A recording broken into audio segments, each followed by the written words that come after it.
Hello friends. కొత్తగా మన state government Telangana నుంచి ఒక జాబ్ నోటిఫికేషన్ అనేది రిలీజ్ అయింది ఫ్రెండ్స్. ఇది వచ్చేసి హైకోర్ట్‌కి సంబంధించిన జాబ్ నోటిఫికేషను. దీంట్లో వచ్చేసి 1600కి పైగా వేకెన్సీలు అయితే ఖాళీగా ఉన్నాయి. అది ఫుల్‌ఫిల్ చేయడం కోసం నోటిఫికేషన్ అనేది రిలీజ్ చేశారు. ఈ నోటిఫికేషన్‌లో వచ్చేసి ఫ్రెండ్స్ మనకు మినిమమ్ క్వాలిఫికేషన్ వచ్చేసి సెవెంత్ క్లాస్ ఉండాలి. సెవెంత్ క్లాస్‌కి సంబంధించిన కొన్ని వేకెన్సీలు ఖాళీగా ఉన్నాయి. అలాగే 10థ్‌కి, ఇంటర్మీడియేట్‌కి, డిగ్రీకి ఇలా డిఫరెంట్ క్వాలిఫికేషన్‌ని బట్టి డిఫరెంట్ డిపార్ట్మెంట్స్‌లో అయితే వేకెన్సీలు ఖాళీగా ఉన్నాయి ఫ్రెండ్స్. చాలా డిపార్ట్మెంట్స్‌లో అయితే వేకెన్సీలు ఖాళీగా ఉన్నాయి. నేను అవన్నీ ఈ వీడియోలో కవర్ చేయడానికి ట్రై చేస్తాను ఫ్రెండ్స్. వీడియోని స్కిప్ చేయకుండా ఫుల్‌గా చూడండి. అన్నీ డీటెయిల్‌గా మాట్లాడుకుందాము. ఓకే. ఇక్కడ చూడండి రిక్రూట్‌మెంట్ క్యాలెండర్ 2025 అని చెప్పి మెన్షన్ చేశారు కదా! ఈ క్యాలెండర్ వచ్చేసి మొన్న అంటే 2 జనవరి రోజైతే రిలీజ్ చేశారు ఫ్రెండ్స్ ఈ నోటిఫికేషను. ఓకే. దీని గురించి ఇక్కడ చూడండి 2 విభాగాల్లో ఈ నోటిఫికేషన్ అనేది రిలీజ్ చేశారు. పార్ట్ ఏ, ఇంకా పార్ట్ బి అని చెప్పి. పార్ట్ ఏలో వచ్చేసి ఫ్రెండ్స్ ఎవరైతే నాన్ టెక్నికల్ పోస్ట్‌కి అప్లై చేయాలనుకుంటారో వాళ్ళ గురించి చూద్దాం ఇప్పుడు. వాళ్ళకొచ్చేసి friends junior assistant, field assistant, examiner, record assistant, process server అని చెప్పి ఈ డిఫరెంట్ డిపార్ట్మెంట్స్‌లో అయితే వేకెన్సీలు ఖాళీగా ఉన్నాయి. దీనికొచ్చేసి 1277 వేకెన్సీలు ఉన్నాయి ఫ్రెండ్స్. ఓకే. నేను నెక్స్ట్ వచ్చేసి టెక్నికల్ పోస్ట్స్. ఇవి వచ్చేసి ఫ్రెండ్స్ 184 వేకెన్సీలు ఖాళీగా ఉన్నాయి. టెక్నికల్ పోస్ట్స్ వచ్చేసి స్టెనోగ్రాఫర్, ఇంకా గ్రేడ్ 3 టైపిస్ట్, కాపీస్ట్ అని చెప్పి ఈ డిపార్ట్మెంట్‌లో అయితే ఖాళీగా ఉన్నాయి ఫ్రెండ్స్ టెక్నికల్ పోస్ట్స్‌కి. ఓకే. నెక్స్ట్ పార్ట్ బి చూడండి. పార్ట్ బిలో వచ్చేసి 212 వేకెన్సీలు ఖాళీగా ఉన్నాయి. ఇక్కడ వచ్చేసి డిపార్ట్మెంట్స్ చూడండి. Court master, computer operator, assistant, examiner, typist, copyist, system assistant, ఇంకా ఆఫీస్ సబార్డినేట్.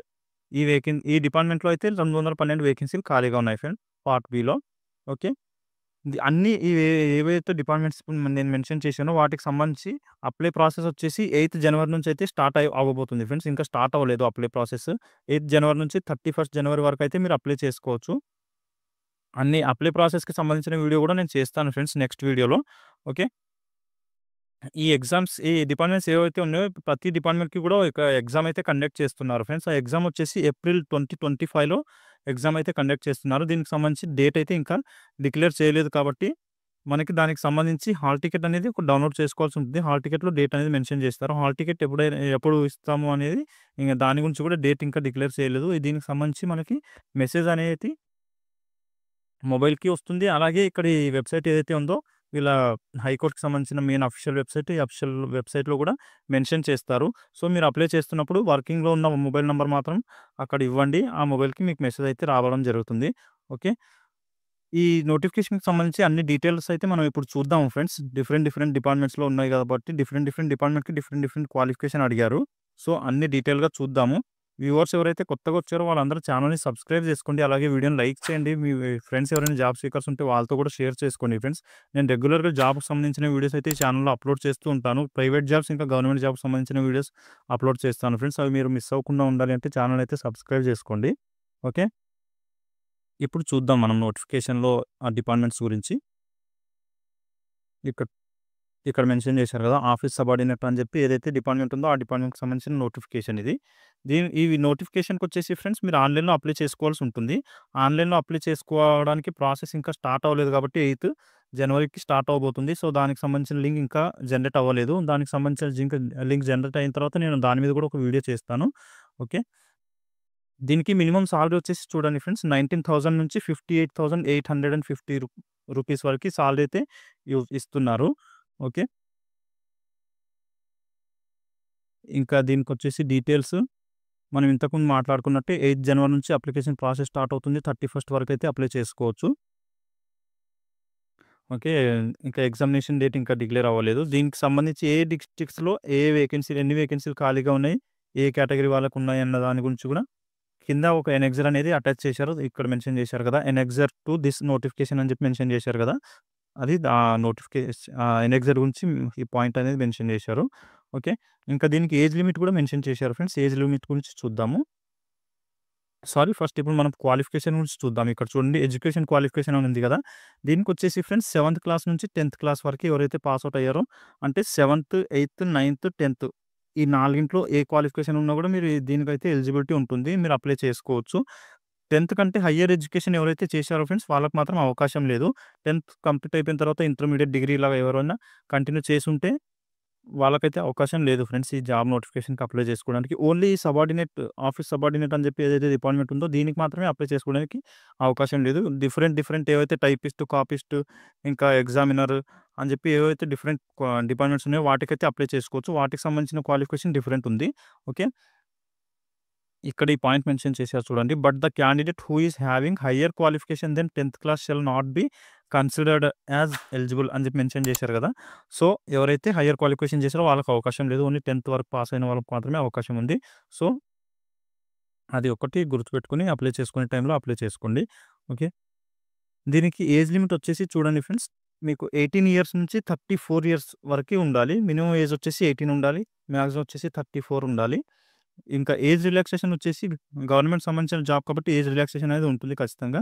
అది వచ్చేసి SC, ST, BC, EWS candidates ఎవరైతే ఉన్నారో వాళ్ళకొచ్చేసి 5 ఇయర్స్ ఉంది ఫ్రెండ్స్. అంటే 34 + 5 అంటే 39 ఇయర్స్ వరకి మీరు అప్లై అయితే చేసుకోవచ్చు దీనికి. ఇక్కడ చూడండి మెథడ్ ఆఫ్ రిక్వైర్మెంట్ అనేది చెప్పి మెన్షన్ చేశారు కదా! సెలక్షన్ ప్రాసెస్ ఎలా ఉంటుంది అంటే మీకు ఒక ఓఎంఆర్ షీట్ బేస్ చేసుకొని ఒక ఎగ్జామ్ అయితే కండక్ట్ చేస్తారు. ఆ ఎగ్జామ్‌లో వచ్చేసి ఫ్రెండ్స్ మీకు 45 మార్క్స్‌కి ఎగ్జామ్ ఉంటుంది. 5 మార్క్స్‌కొచ్చేసి ఒక వైవా అనేది కండక్ట్ చేస్తారు ఫ్రెండ్స్. లైక్ ఇంటర్వ్యూ లాగా. ఆ వైవాకొచ్చేసి వైవాలో ఎలా మీరు పెర్ఫార్మ్ చేస్తారో దాన్ని బేస్ చేసుకొని 5 మార్క్స్ అనేవి యాడ్ అవుతాయి. అలాగే ఎగ్జామ్‌ని బేస్ చేసుకొని 45 మార్క్స్ అనేవి ఉంటాయి ఫ్రెండ్స్. ఓకే. ఈ ఎగ్జామ్‌కి మినిమమ్ క్వాలిఫై అవ్వడానికి మార్క్స్ ఎన్ని రావాలి అంటే ఇక్కడ మెన్షన్ చేశారు చూడండి. 40% మార్క్స్ అయితే ఓసీ ఇంకా ఈడబ్ల్యూఎస్ క్యాండిడేట్స్‌కి రావాలి ఫ్రెండ్స్. ఓసీ క్యాండిడేట్స్ ఇంకా ఈడబ్ల్యూఎస్ క్యాండిడేట్స్ ఎవరైతే ఉన్నారో వాళ్ళకొచ్చేసి 40% రావాలి.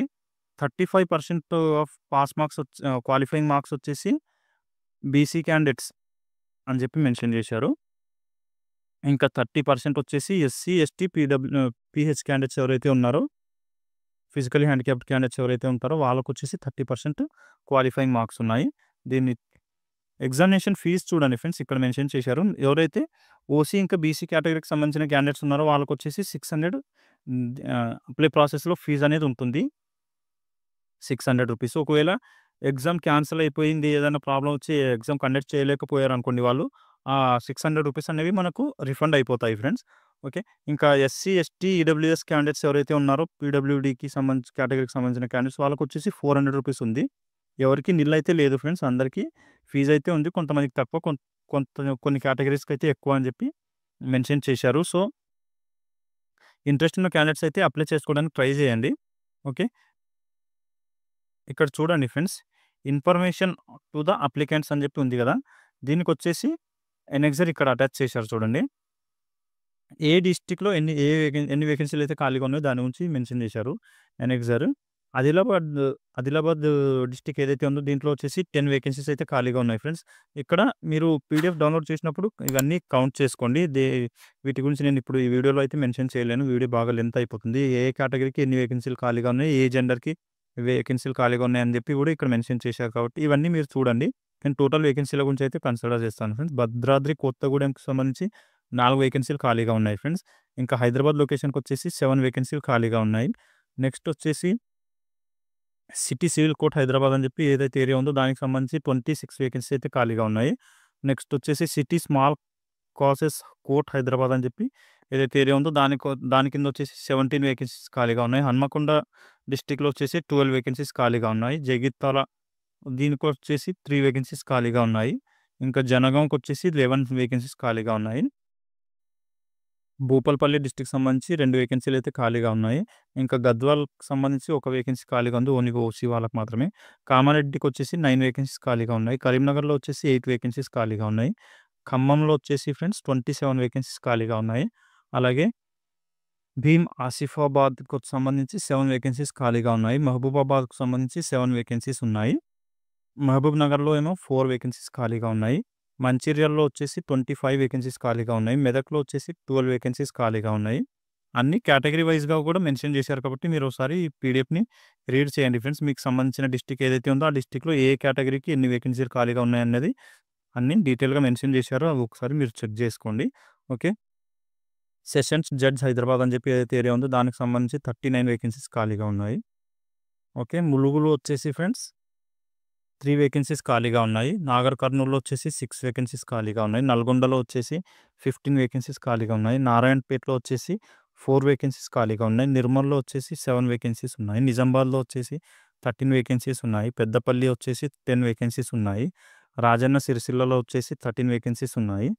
రంగారెడ్డిలో వచ్చేసి ఫ్రెండ్స్ 53 వేకెన్సీస్ ఉన్నాయి. హైయెస్ట్ రంగారెడ్డిలోనే ఉన్నాయి ఫ్రెండ్స్. ఓకే. సంగారెడ్డిలో వచ్చేసి 6 వేకెన్సీస్ ఖాళీగా ఉన్నాయి. సిద్దిపేటలో వచ్చేసి 17 వేకెన్సీస్ ఉన్నాయి. సూర్యాపేటలో వచ్చేసి 31 ఉన్నాయి. వికారాబాద్‌కి వచ్చేసి 12 వేకెన్సీస్ ఉన్నాయి. వనపర్తిలో 5 ఉన్నాయి. ఇంకా వరంగల్‌లో వచ్చేసి 14 వేకెన్సీస్ అయితే ఖాళీగా ఉన్నాయి. యాదాద్రిలో 21 ఉన్నాయి ఫ్రెండ్స్. ఇవి డిస్ట్రిక్ట్ వైస్‌గా వేకెన్సీలు ఎన్ని ఖాళీగా ఉన్నాయి అన్న దాని గురించి ఎనెక్సర్ అయితే అటాచ్ చేశారు. ఓకే. దీనికి సంబంధించి ఇంకా కేటగిరీ వైస్‌గా అన్ని క్లియర్‌గా డీటెయిల్స్ చూడాలి అనుకుంటే మాత్రం నోటిఫికేషన్ డౌన్లోడ్ చేసుకొని ఈ పీడీఎఫ్ ఒకసారి రీడ్ చేయండి. అన్నీ క్లియర్‌గా అర్థమైపోతాయి మీకు. ఓకే. ఇది ఫ్రెండ్స్ దీనికి సంబంధించిన జాబ్ నోటిఫికేషన్ డీటెయిల్స్. ఇంకా డిఫరెంట్ డిపార్ట్మెంట్స్‌లో కూడా ఉన్నాయి కాబట్టి వాటికి సంబంధించి కూడా ఒక వీడియో చేస్తాను. అన్నీ ఒకే వీడియోలో కవర్ చేయడానికైతే ట్రై చేస్తాను. ఓకే. మళ్ళీ నేను నెక్స్ట్ వీడియోలో కలుసుకుందాం ఫ్రెండ్స్. వ్యూవర్స్ ఎవరైతే కొత్తగా వచ్చారో వాళ్ళందరూ ఛానల్‌ని అయితే సబ్స్క్రైబ్ చేసుకోండి. అలాగే వీడియోని లైక్ చేయండి. మీ ఫ్రెండ్స్ ఎవరైనా జాబ్ సీకర్స్ ఉంటే వాళ్ళతో కూడా షేర్ చేసుకోండి ఫ్రెండ్స్. నేను ప్రైవేట్ ఇంకా గవర్నమెంట్ జాబ్‌కి సంబంధించిన వీడియోస్ ఈ ఛానల్‌లో అప్లోడ్ చేస్తూ ఉంటాను రెగ్యులర్‌గా. అవి మిస్ అవ్వకుండా ఉండాలి అంటే మీరు ఛానల్ అయితే సబ్స్క్రైబ్ చేసుకోండి. ఓకే. మళ్ళీ నెక్స్ట్ వీడియోలో కలుసుకుందాం. Thank you.